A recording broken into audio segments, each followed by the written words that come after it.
Hello and welcome.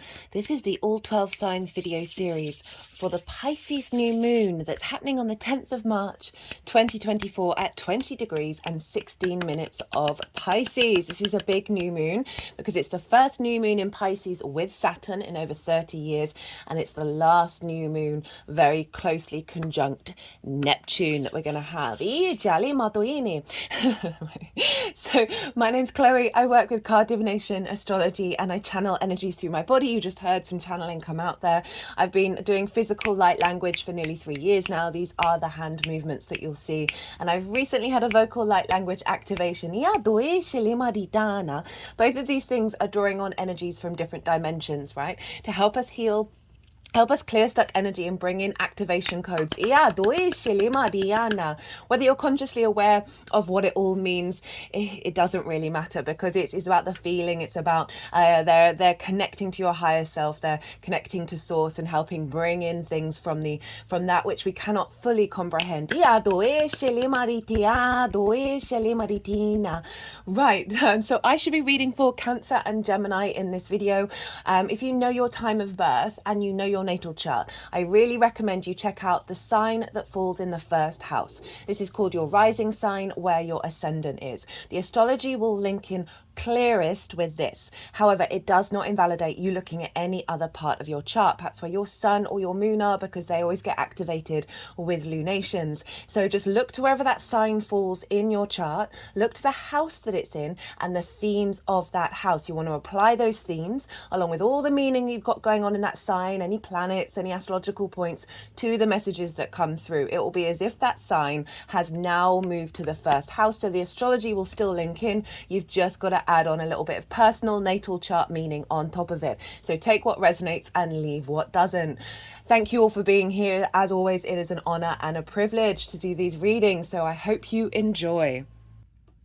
Cancer rising. How you doing, Cancer?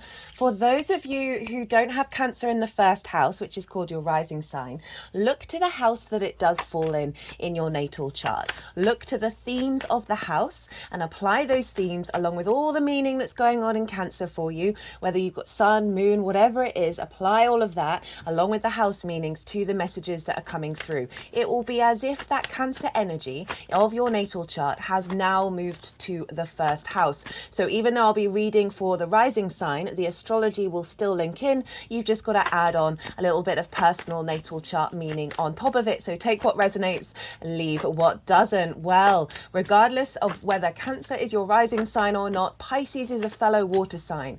And this means this moon, this beautiful moon, that is the first with Saturn being in Pisces, and also the last with Neptune, very closely conjunct it, will be trine your Cancer energy.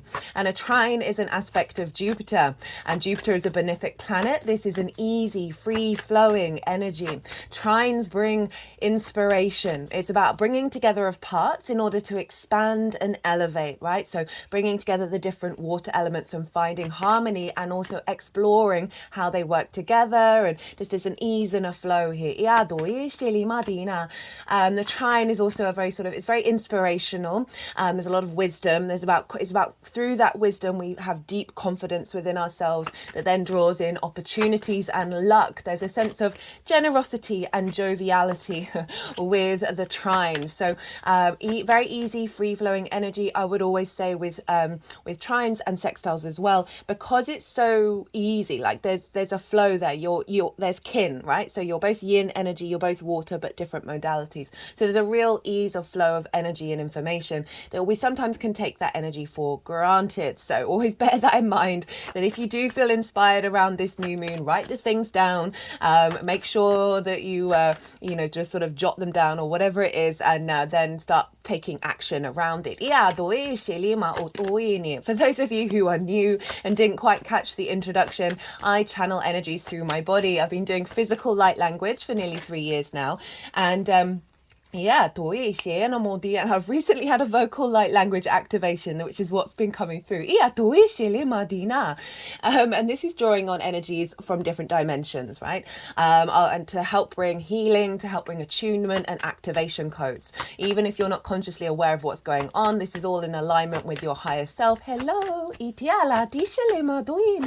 and source to help us integrate in this current incarnation, which will then free up space and allow us to then expand. So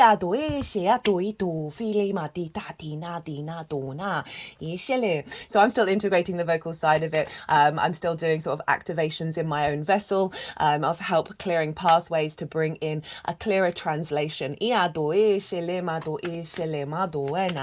Right. Oh, these cards have been showing up for the collective. So trine energy, very inspirational, a bringing together of these energies, very supportive. And so that's what's going on wherever Cancer falls in your chart. So I'm pulling cards for 3 different piles. The first pile is the lead up to this new moon. I work with 6-month cycles. So this is from the Pisces full moon that we had last year in Virgo season. So pile 1 is the kind of journey that you've been on. What integration work have you been doing? And what's your energy before this new moon, right? So in the immediate future. I will also say that Virgo full moon that we just had, I don't often link in the previous lunation in with the next one, but when I'm very called to do so, I will. And that Virgo moon is kind of going, hey, we've had a trajectory of integration and work that we're applying with this new moon. We also had a triple conjunction in the sign of Pisces with Saturn, the Sun, and Mercury on the same day. We're not going to have that for a very, very, very, very, very, very long time.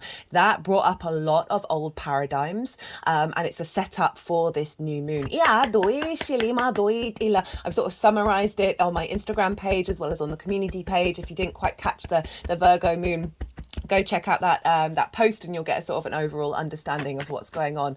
But I do work with 6-month cycles, so it's still live. So that's pile 1. Pile 2 is the energy that's being downloaded into your vessel at the time of the new moon. I see lunations as portals for activation codes and downloads. And so pile 2 is what is being downloaded into the vessel.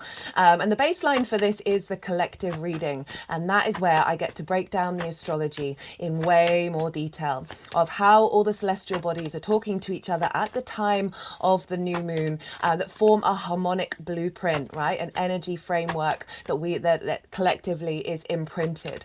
I did some collective tarot. I love the collective readings. I get to expand more on sort of practices that I've found I'm called to bring in, linked into the moons. And as well as get to be a bit more esoteric, get to talk about different things and channeled messages come through. So if you want a deeper understanding of what this moon is all about, and it's a pretty powerful moon, I feel like I say that with every lunation, but it does seem to, there's just a lot going on for us collectively. Sorry, got a bit distracted there. So that's the baseline. So go check that out if you want a deeper understanding of what's going on. And the tarot will link into how this affects the Cancer area of your chart. The third and final pile is how all this energy is going to manifest moving forwards, because this energy is going to unfold over the next 6 months. You're likely to see some of what's coming through around the time of the new moon as well as over the 6 months, right? It's just it all depends on your chart, because obviously we're all going through different things. So the third pile is how it's all going to manifest, what this download is going to then look like in the future. So that's what's going on. We've got a new moon, and a new moon is a great time to set intentions, and that is because the moon is at her darkest, her most receptive, most yin energy, and the moon is our unconscious, right? So planting a very receptive unconscious to our intentions, and it's about our intuition, our emotional body, how we meet our needs and how they're not being met, how do we nourish ourselves and others.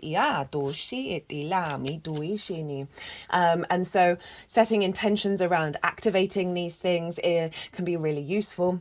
boosting your intuition. This is a very big intuitive moon.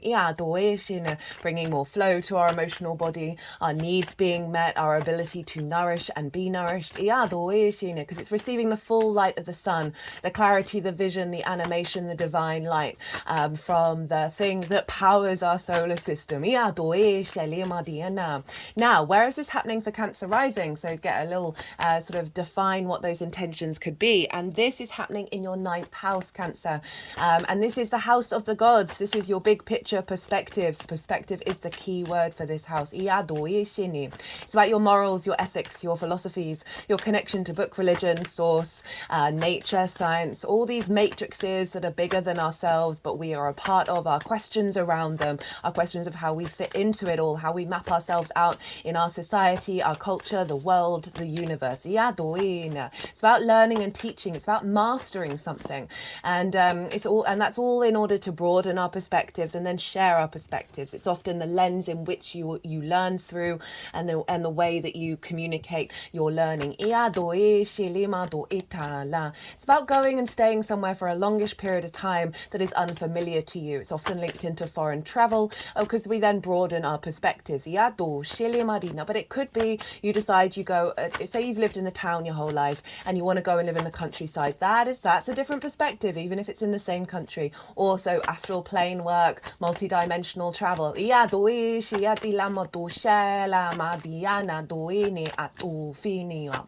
All about perspectives. Perspectives. I nearly forgot how to say that word. It's not about trying to change people's minds, but certainly sharing information and questioning things, and how we question and how we figure things out. So big new moon happening here. So what kind of intentions to set? Perhaps you want to bring in new perspectives that are beyond your current rational thinking. It's going to be a great new moon to set with that one. A new development of your ability to master something. As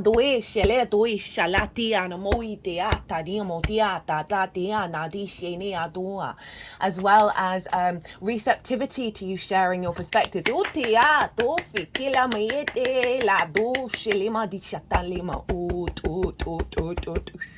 This can be a great time to set the intention about going on a trip somewhere, a longish trip to go and explore. And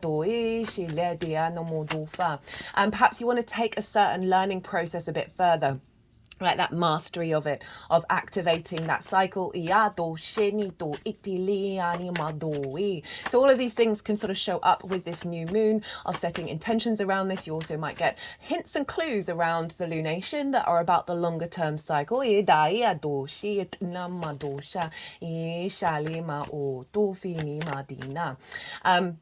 And so what I would say, obviously, this is with the caveat always of you are an autonomous multidimensional being. The whole point is for you to tap into you and figure out what is right for you. But I would say with intentions, sometimes it's best, especially with a water moon, is to tap into the feeling of how you would feel if that intention came true. It's not about worrying about the how. And sometimes if we are very sort of regimented in our intentions, we block off the co-creation with the universe. So when we just embody the feeling of what that would feel like, that energy then goes out to the universe, and the universe co-creates with it. And it can often top trump us in our intentions about what's gonna show up. But if you get a clear channel in yourself of a direct line of what kind of intention you want to do, obviously go straight ahead. As I said, always do what feels right for you, but I do like to lean into the emotional side of it, because as our species, this is one of our power tools. That energy. So I've got 3 main guides that I channel that move through me at the moment. And that one is the masculine yang energy of earth manifestation. Just sort of confirming the fact that our emotions are so powerful. And that's why understanding the self, right? And peeling back the layers and really getting to the root of self and finding more inner peace and also emotional control harnesses that power.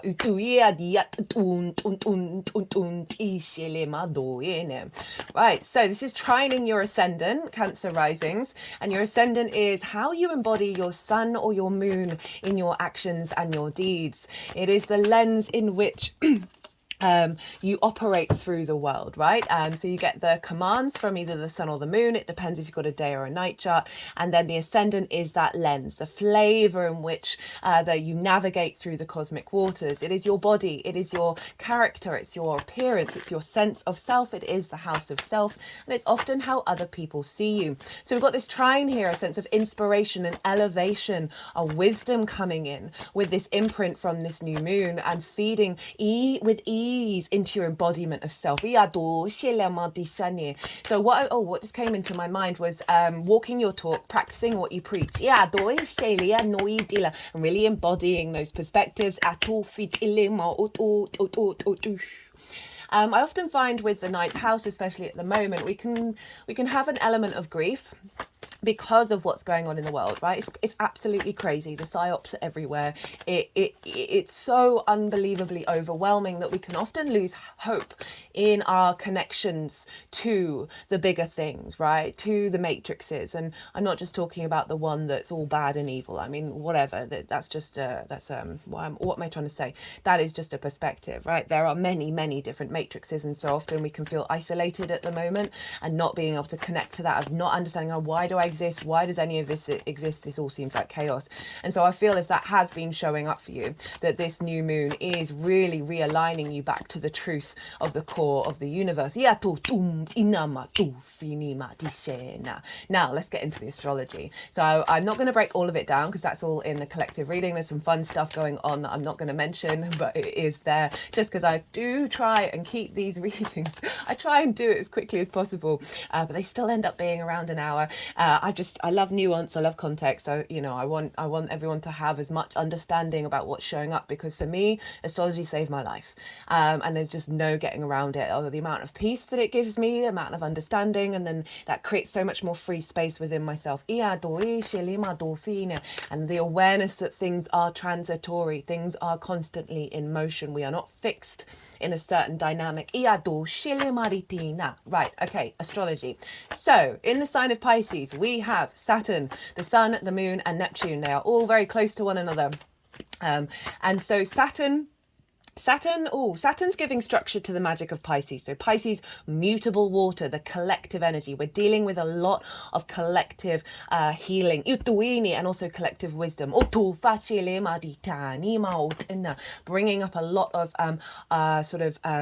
what's the word? Sort of primordial archetypal structures of self. Like you may have noticed, especially with that conjunction that we had with Saturn, Sun and Mercury, old versions of yourself being played out with the vision and the maturity to understand that is true. Like a line has been drawn under the sand. A boundary's been set up. That is no longer part of your paradigm. And you may have gone through a bit of a difficult time after the Virgo full moon. Go check out the triple conjunction series, where I break that down in more detail, because that's a conjunction, so it's a new beginning, so that's still very much present. But Saturn is giving structure. Giving a sense of maturity, a sense of integrity, commitment, due diligence. You may have found yourself being able to put in a little bit more effort, a little bit more work in your understanding of your perspectives. If you are mastering something at the moment, that's Saturn moving through the ninth is a great time to really master something, because it's giving us the ability to basically step up and be very mature, right, and get on with things and not have difficulty with the hard work. However, Saturn can be difficult, right? I've done several transits of Saturn in Pisces, so go check those ones out for more details on that. But in the long run, Saturn is just getting you to be stronger within yourself, your own sense, inner authority, your own integrity, and your commitment to your legacy. So you're really maturing when it comes to your perspectives and really realigning to your soul of its incarnation on this planet. Saturn moving through the ninth can often be an element of really tapping into ritual. But with this new moon, what's going on is, so we've got this new moon, this new beginning, that Saturn is giving structure to the magic of Pisces. Pisces is very fluky, very synchronistic. It is the unrational, the all-encompassing possibilities of absolutely everything. It's very empathetic as well, so there's ability to understand the paths paths that we have walked, and being able to access new pathways because of that empathy.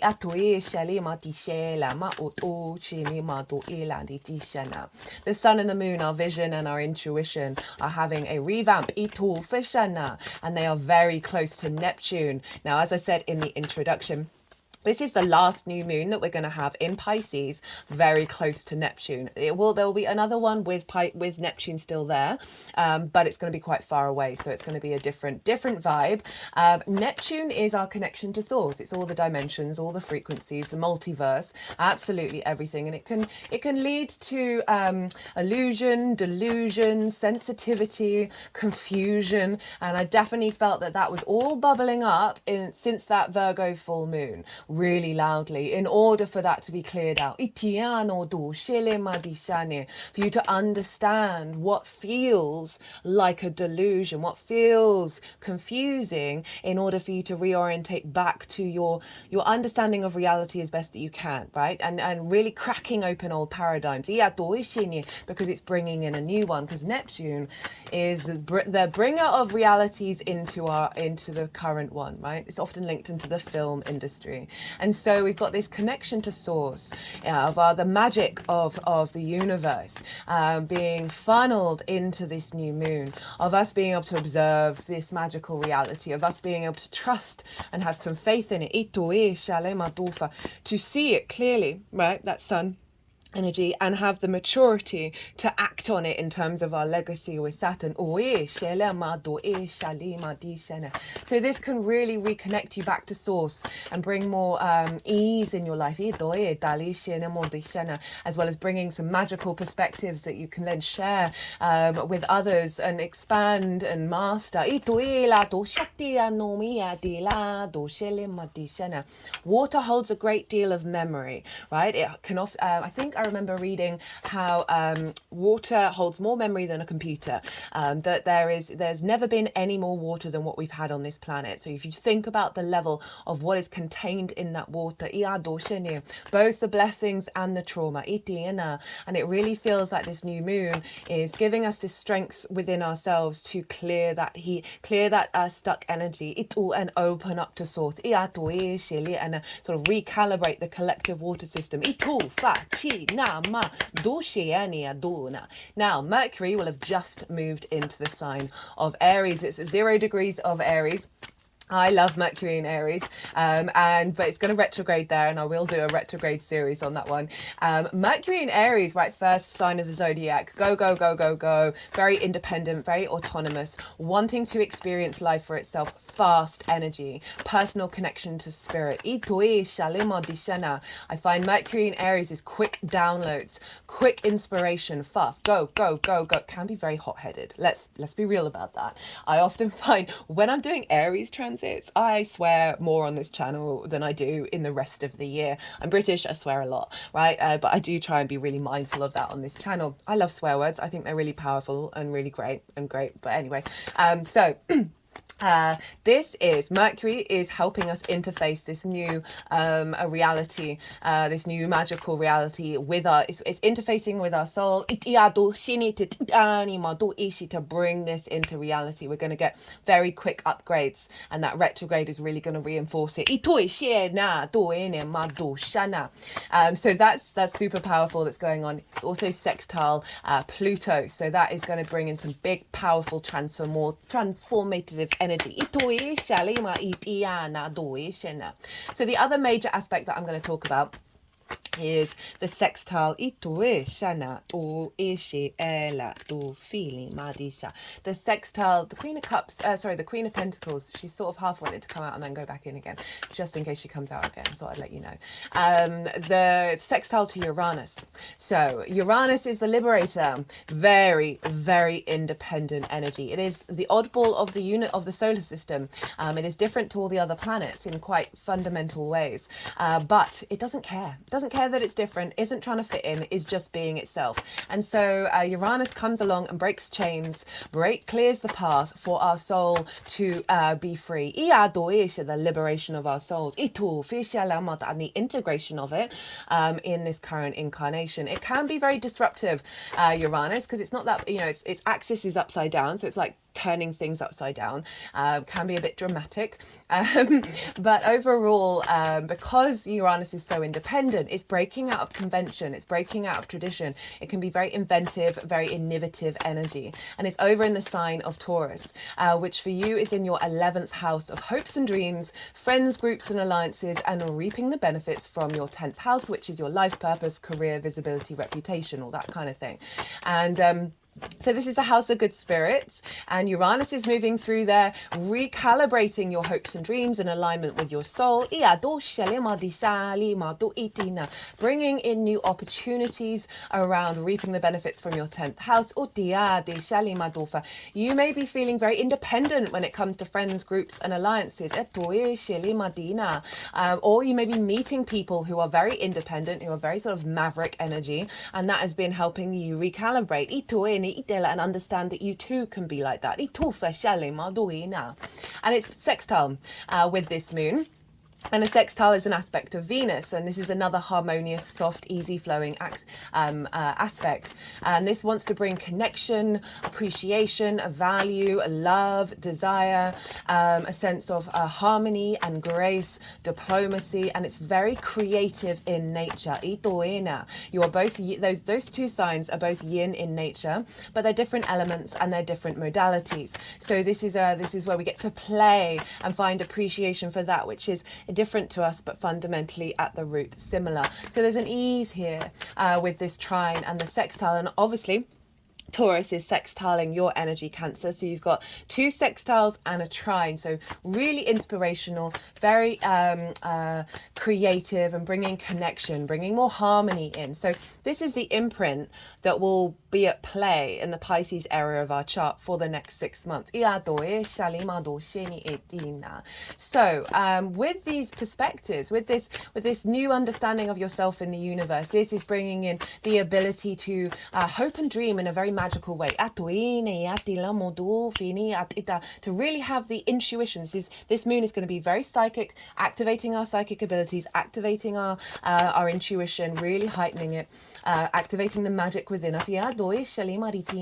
That this is really allowing you to attune and be intuitively understanding of how the connection to your soul and the hopes and dreams of you and your soul. You may get a lot of inspiration, you get some collaboration with friends, groups and alliances to facilitate that. They may be very receptive to your perspectives and your sharing of your wisdom. There may be more clarity and wisdom shared around your life purpose and career and reaping the benefits from that from unexpected ways.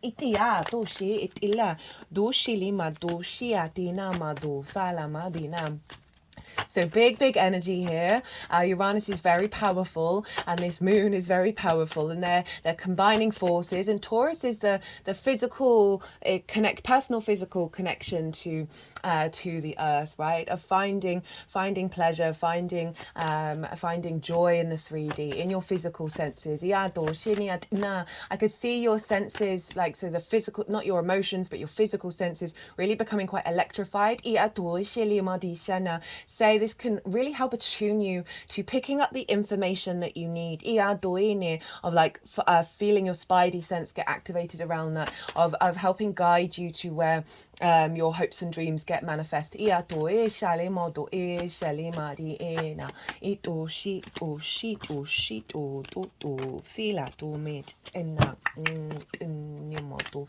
we think about it, Mercury is in your 10th house of your career and your life purpose. So this is really aligning those perspectives with the way that you're seen, with the way that you're visible, the way you connect to your purpose, your life purpose, that is being boosted by your perspectives, right? Perhaps sharing them.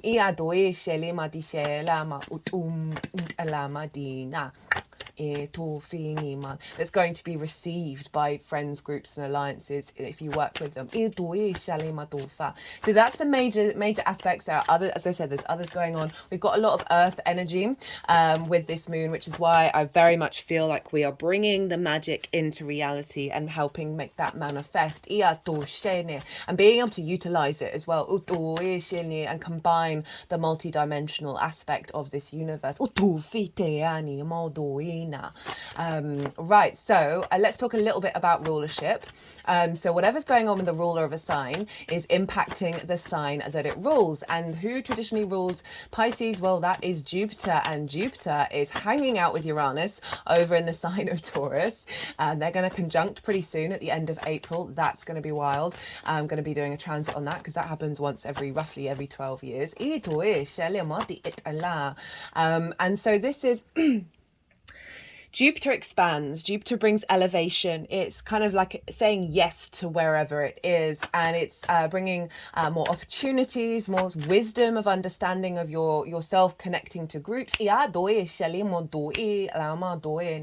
More expansion around your activations with hopes and dreams, and perhaps you've been getting a little bit more reaping the benefits from your 10th house. This doesn't necessarily have to be money, but it's certainly an understanding of what you've been putting into your life, and seeing the wealth come through. As I said, not just monetary, but that is also could very much be a thing. But Jupiter is helping you find deep wisdom and confidence in who you are with groups, in what it is that you want, and where are you headed. Jupiter loves being in this house. It's its favorite house to be in, and so this is influencing the moon again. So adding on those themes of what I said with Uranus, of really being in alignment of your perspective, the way that you share your perspectives, your understanding of yourself in the world is going to resonate strongly with groups. Is going to have a knock-on effect of what you're gaining from your 10th house, and your ability to have a bit more faith in your hopes and dreams unfolding. They made me sat up very straight with that one. Now Venus rules Taurus, so Venus is influencing what's going on with Jupiter and Aquarius, and Venus is over in Aquarius, which is in your 8th house. Now this is the give and take between you and the outside world. This is the house of transformation, the outside world's resources. So this can be loans, taxes, bonuses, commissions, inheritance, both 3D and cosmic inheritance, as well as your relationship dynamics, right? How do you give and how do you receive? Time, money, things, energy, intimacy. And this is not only just on the 3D, but the multi-dimensional relationship dynamics that you have. And so Venus is sort of clarifying the activation code that we got with that Aquarius moon, as well as the information she's received from Pluto in order to bring about big transformative energy around your relationship dynamics, right? Venus in Aquarius can be sort of, there's an quite steely, quite determined understanding of your own frequency, knowing what it is that you want, having clarity. So she's been helping realign. So you've got, so in the 8th house, you can have codependency, you can have scarcity complexes, you can have boundary issues, giving too much, taking too much, all of these sorts of things. And Venus is recalibrating that. So it could be that you on simple terms, receive bonuses or commissions based on someone hearing your perspective, right? And wanting to hire you in order to gain some knowledge or whatever it is that you do. Wanting to be taught or something. You're just getting more ease of the resources from the outside world coming in that is facilitating your hopes and dreams. Might be in relationship to don't know why I'm saying this, putting on a conference for a group, and the money coming through for that, or at least the resources in order to expand whatever it is that you do and how you share that. Also easing any distorted relationship dynamics that may have affected your perspectives, right, of how you see yourself in the world. This combination is really refining that, helping release a lot of that. Now, Aquarius is traditionally ruled by Saturn, so Saturn is influencing Venus. And where is Saturn? Well, interesting. I mean, they're kind, yeah, anyway, let's not talk about gender about that. Saturn's in Pisces, so that Pisces energy is actually influencing Venus, and then Jupiter, then Pisces again. So this new moon, this sense of having maturity around your perspectives, of really being able to tap into your legacy and your integrity, is then feeding into you not putting up with relationship dynamics that no longer serve you. And this can be, as I said, like distorted love languages, all of that kind of thing. A strengthening of understanding who you are in the world, and therefore it drawing towards you resources that bring more ease, more grace, Venus energy into your life, that is facilitating, as I said, overall activating those hopes and dreams that go beyond the rational. So that is what is going on. I would recommend you check out where your sun or your moon are in your natal chart. Right, they are always getting activated with lunations. Look at the houses that they're in and the themes of those houses. You might want to incorporate those themes in with your intentions, or you might just see that some of those themes are showing up just generally. That will add on a more personal understanding of what's going on with this moon beyond this general reading for the sign of Cancer.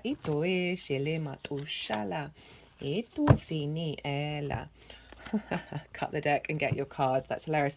That also came up, hello Neptune, in the collective reading. Right, that's enough cards. What have we got? We've got the Hermit, opposite Virgo energy on the bottom of the deck. So I'm going to go consciously quiet, and I'm going to soften my mind.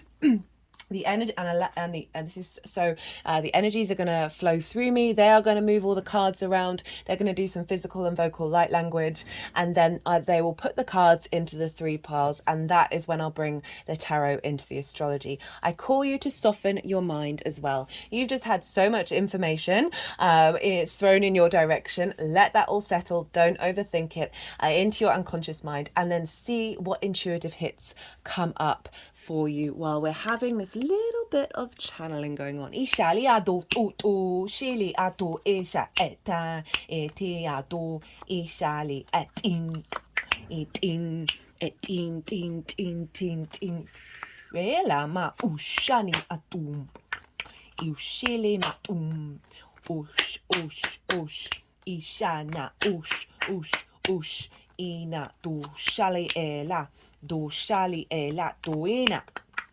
doiana otilama ot isiani tum tum tum tum tum tum isiano ot ela diani modo isi tushia tufa inama tin tin tin Dimani ediladi atushi atina ishi atuela dishi enlema ushili madishiala adishe ali adoshe etin ama etin matishene yala Iala ma utu yenet ashine do fella. Itele mari shile. Itele madushile. Etali mari dani madushi and Ala. Ila maduit atinam. Itum uchina. Itumina dishiala dushina. Shela me tila ramatu. Ila tila. Tila dusha lema di tila matusha atala la dusha. Well, Cancer, forgot to mention, so all these oracle cards, I always pull them before doing a transit. There will be a separate oracle card reading. We got 4 activation cards from one deck with this oracle reading. So this feels really big, this moon, that we've basically been prepping for the last year for it. From that Aries hybrid eclipse that we had last year that really activated a new cycle of soul integration. So now we've got this big activation from all the work that we've been doing over the past year. Right, let's get into your tarot. So this is the lead up to the new moon from what journey have you been on from that full moon in Pisces? What have you been integrating? What's come up? And what is your energy in the lead up to this moon? So we've got the Three of Swords, we've got the Six of Cups, the Two of Wands, and the Queen of Swords. So the Three of Swords, obviously the most well-known tarot card of the deck, and it represents limitations of the heart. This can be ideas, constructs, words that have been said that cause distortions in the heart, right? That these swords are blocking your heart from being able to flow. This can be difficult situations that have come up. And if I'm thinking about how you see yourself in the world, well, like, why do we exist? Is anything worth it? Right, that sort of heart grief. Now they just put the card over the heart area, not the heart chakra. Distorted perspectives.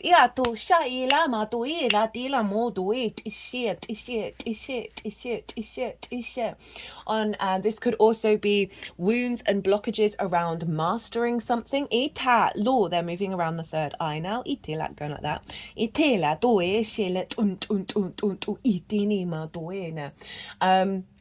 Wounds around sharing perspectives. Perhaps there's been sort of combat around that's caused you to sort of withdraw and not understand your own power, not power in a distorted way, but the sort of your capacity to share perspectives and how important that is. This is like a withdrawing energy, a hiding energy, and so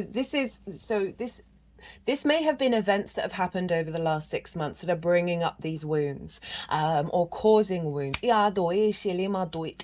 Generally, I've noticed that we have been bringing old patterns so loudly to the surface in each cycle, pulling them back,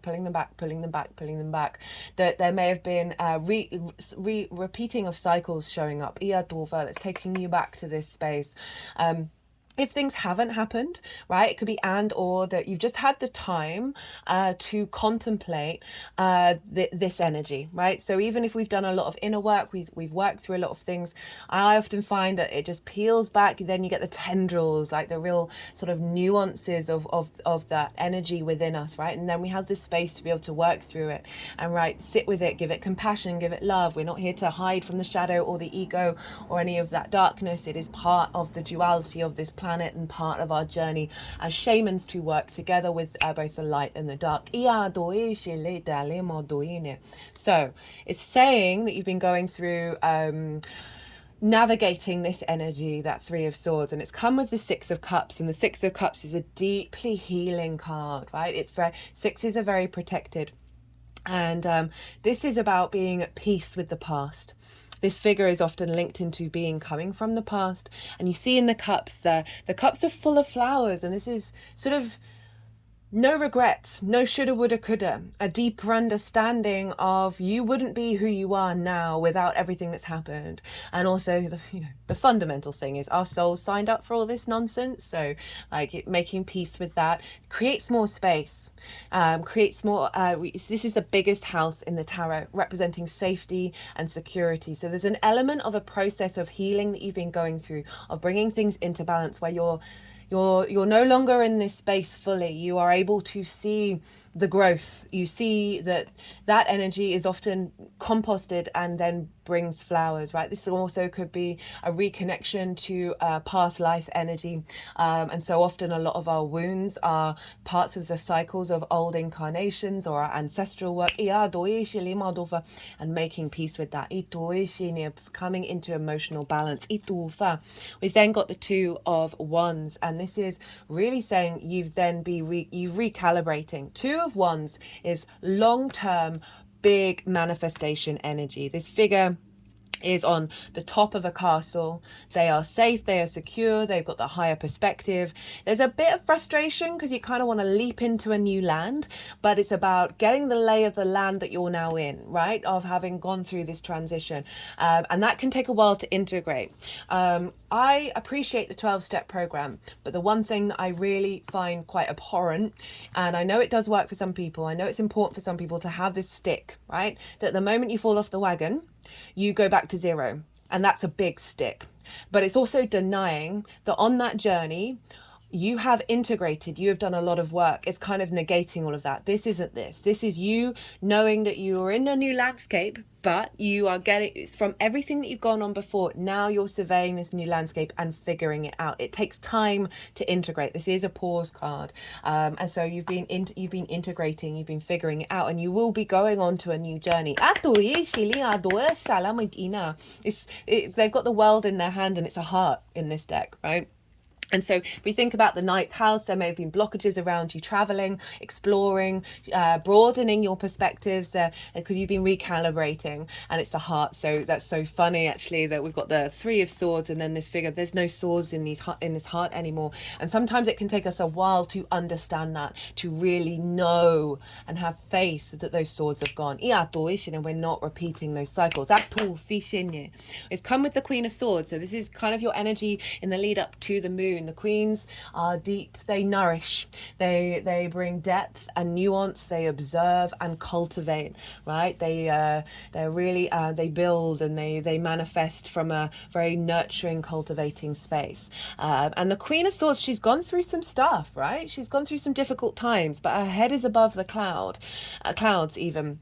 Right, she's gone through that time, and now she's recalibrating her new understanding, her new perspectives. And having established a understanding, you're in this new landscape, you're now nourishing these new perspectives.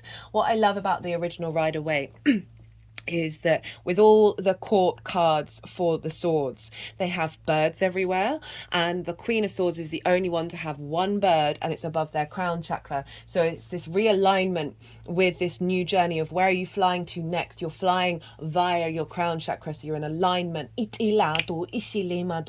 there is very much limbo energy of a cultivation here. Now, whoa, look at all those cards. Hello. For the energy of this moon.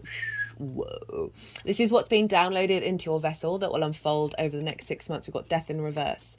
We have the Eight of Swords in reverse. We have the Chariot, your card, Cancer. The Hangman in reverse. The Magician. The King of Swords. So we've moved from the Queen to the King. The King of Pentacles. And the Two of Cups. So this is acknowledging the transition phase is over. You've processed that. You're moving into the next frequency. The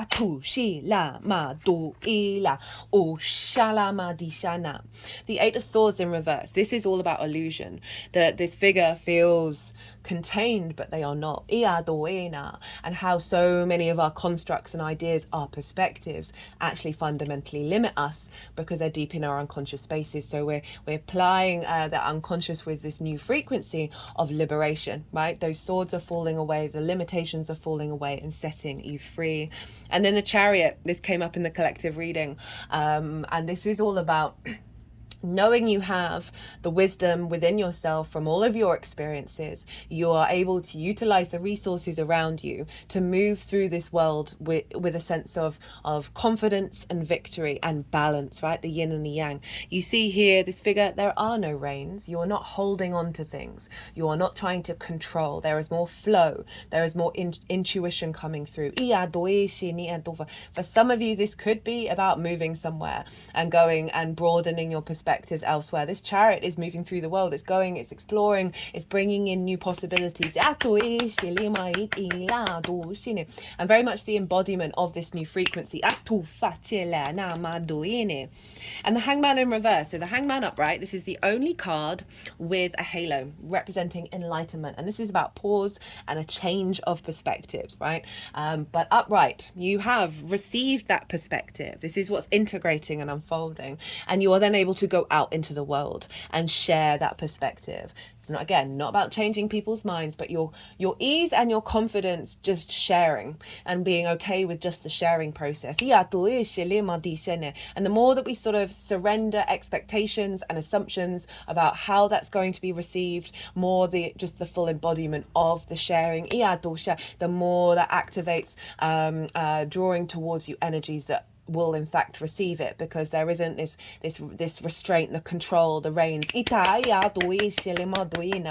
going back to what I was saying about you know, reaping those benefits. The Hanged Man upright is about going out into the world and that wisdom being shared and received, you know, receiving those benefits, and also activating a higher perspective around your hopes and dreams. We got it with the Magician. So this is knowing, again, this is sort of building on the Chariot of knowing you have all the resources you need around you, all the perspectives that you need in order to manifest in the world. People also could also be, you know, all right, let's rewind. You knowing you are a magician, and has the capacity of bringing magic into your world, but also you being seen as the magician, right? You being your wisdom being seen, your the skills and the tools and the way that you move and you do and you embody being seen by others and received by others. Real boost coming in. We got the King of Swords and the King of Pentacles. So this is adding on to what I was saying about being received, right? The kings take action based on what the queens have done in terms of the nourishment. They wouldn't be able to make the kind of clear and sovereign actions without the aid of the rest of the court. And the King of Swords is clarity and vision, divine wisdom coming through and being able to act on that with clarity. There's a lot of maturity here. There's a lot of sovereignty. People come to kings for advice. They are respected. So this is sort of building on like friends groups and alliances, reaping the benefits from your 10th house, the 8th house of the give and take between you, the outside world. People seeing that wisdom, seeing how seeing your perspectives, your understanding of self. The more you understand yourself in the matrices, the more you are authentically you, the more the more you get receptivity. And with the King of Pentacles, if we think about Mercury being in the 10th, Jupiter and Uranus in the 11th, this is bringing in manifestation. This is bringing in abundance, your ability to take action around those hopes and dreams. Receiving, reaping the rewards from your 10th house, that then facilitates, right, abundance in the 3D. And crowned by the Two of Cups. So I'm thinking about what I said about how at the moment, like that 9th house can be really discordant because of what's going on in the world, and how we can feel very separate, like, you know, that grief card. And now we've got the Two of Cups, and this is about union. We've got the masculine, feminine, and spirit here. And this is about alignment of all three within yourself, a sense of balance. But they are eye to eye. There's a level of respect, honor, and dignity here. The way that you see the world is bringing more respect, honor, and dignity, and emotional peace and joy and love into your life. Now, how this is all going to manifest moving forward, we've got the Knight of Cups, the 10 of Cups, and the Star, which is hilarious because this is hopes and dreams, and obviously we've got quite a lot going on in your 11th house. So the Knight of Cups, this is the embodiment of this download. Walk your talk, right, of love. This is the true romantic, seeing things with rose-tinted spectacles, and not in a bad way, of seeing the love, of seeing the abundance, of seeing the flow, bringing that intuition, that sense of connection to source, the magic, your embodiment of it. Got a lot of energy in my hands.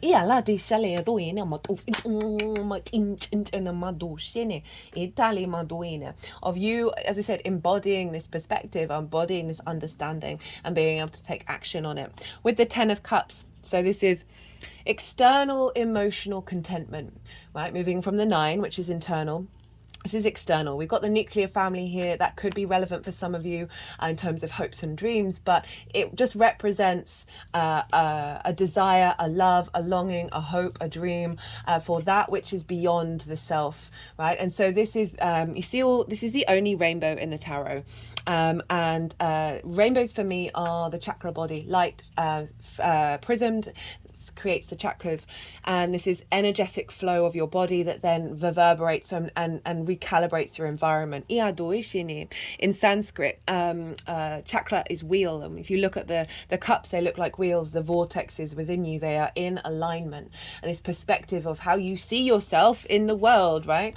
So this can be any kind of external thing that brings you joy, brings you emotional contentment, can get activated around this. So it may be that something happens in your life or over the last 6 months that is activating this, but overall it's just you feeling more at peace with the exterior world and the things going on in your life rather than the purely internal space. And then we've got the star, right? The hope and dreams.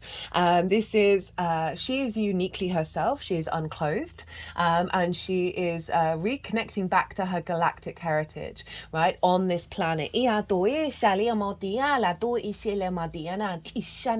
So this is really saying that at the end of the 6 months, you are fully embodying this and you're able to hope and dream based on this energy. It's also about being, you know, stardom, right? And being seen as the star that you are. This is the Aquarius card, and Aquarius is in your 8th house, obviously where Pluto is doing big transformation then of the receptivity and the acknowledgement and the visibility with the outside world. We've got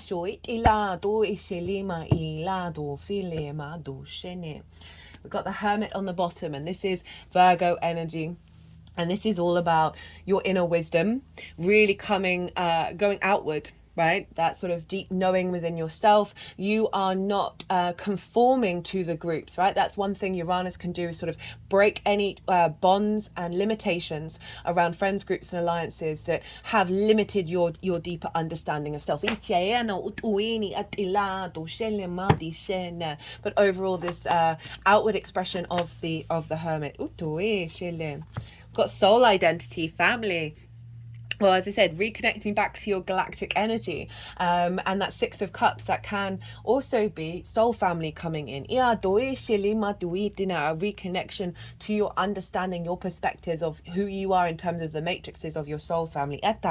With Uranus in friends, groups and alliances, as I said, it could really mean that you meet people that help you recalibrate to this. And meet part of your soul family, and this is when you can then collaborate to bring hopes and dreams together, because you've got perspectives that are in alignment. They don't have to be the same, but in alignment.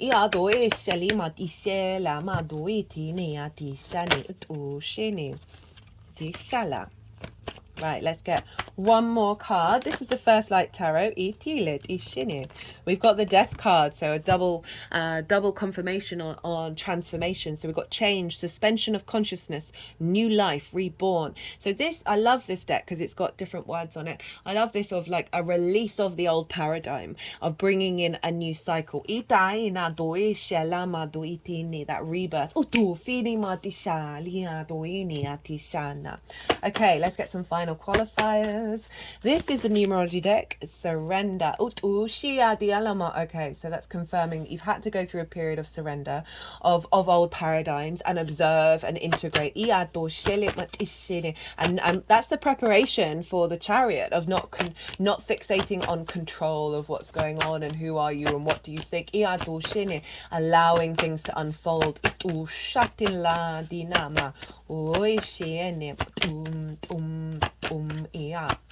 Right, one more card.